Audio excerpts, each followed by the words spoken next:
Let's talk some Nebraska recruiting. There's 5 stars on the board for Matt Rule, and right now the Huskers have a top 30 class, but they're looking for more. I got Sean Callahan from Husker Online on this one. We're going to talk some Nebraska recruiting, but first, make sure you guys are subscribed to the On3 Recruits channel. We're out here talking Nebraska recruiting all off season long, and here we are heading into the season. Make sure you guys are subscribed.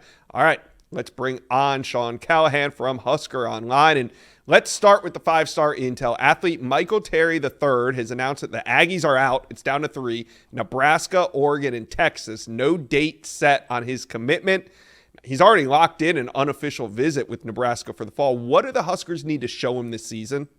Yeah, I think the key is the fact that he's extended things out. I like that for Nebraska because there's a lot of unknowns, particularly with Dylan Raiola and what this offense is going to look like. And if he was going to just make his decision right now, I mean, I think Texas would have a pretty big advantage. But the fact that he wants to come back to Nebraska again, he's in constant communication with Dylan Raiola and the Husker staff, and they'll get him back maybe for the Colorado game, which is going to be an unbelievable atmosphere, one of the best early season atmospheres for any September game in college football with the NBC game at night. I think they got a real opportunity if he makes it in for that game. But yeah, they've got to show him what this offense is going to look like now with Dylan Raiola, more than likely the quarterback under center. All right, more 5-star intel. David Sanders Jr., the number 1 offensive tackle in America, is going to be making his announcement in just a few days, 3 or 4 days. This Saturday, he's going to announce where he's going. Now, Nebraska is in this. It feels like Tennessee has all the momentum as we head in, but just talk a little bit about Nebraska's efforts to get where they are with David Sanders as we're just 3-4 days away. Yeah, I think just for Nebraska to get to where they are is pretty remarkable because it wasn't that long ago, Josh, when we were in Nashville for the On3 Elite Series, he held up 6 hats. Nebraska was not one of the 6 hats.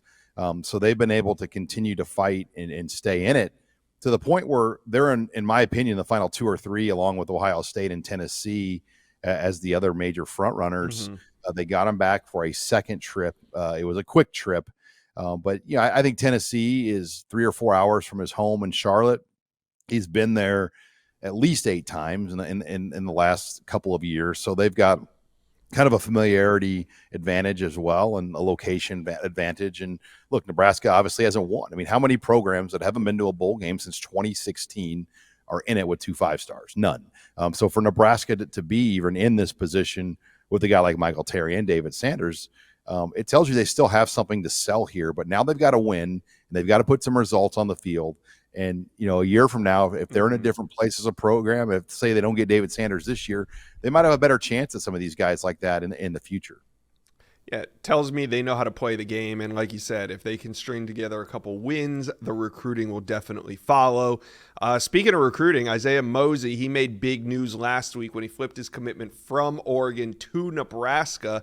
Who are some other flip targets that Nebraska fans should keep an eye on as we head into the fall? Yeah, Mosey, not a huge surprise with his dad being on the staff, but just a big win in Kansas City for Nebraska to get a high-profile player out of Kansas City, which is 3 hours from Lincoln. As far as other targets, I don't know if there's just one specific name to watch. I mean, the biggest thing, Josh, is the first month of the season, Nebraska is home for an entire month.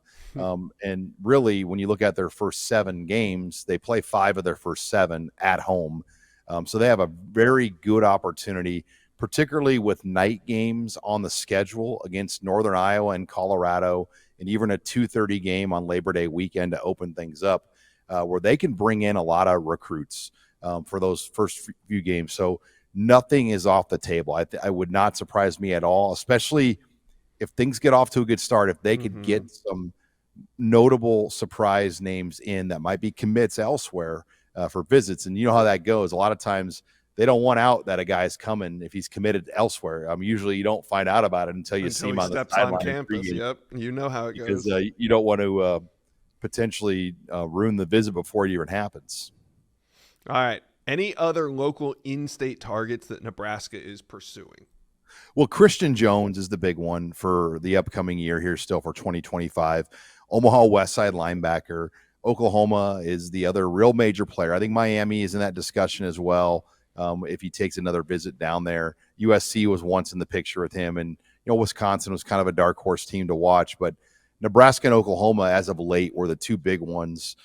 He's the industry-rated top prospect in the state, already committed to play in both the All-American Bowl and the Polynesian Bowl. Just a big 6'2" linebacker, has run 10.9 in the 100. He's an elite shot put thrower, an all-around athlete that probably projects more as a true inside linebacker. That is a need still for this class. Nebraska really would like to get another linebacker in this class. And there's no doubt Christian Jones from Omaha West Side would be that guy. All right, Nebraska fans, talk to us. Let us know, comment section below, how we feeling about this class. What is the biggest need still remaining? Let us know, comment section below. Sean Callahan from Husker Online. Thank you for dropping by the Inside Scoop today. Thanks, Josh. Well, you've made it to the end of today's video, but there's hundreds more videos on the On3 Recruits channel for you to check out. And also, while you're here, hit subscribe.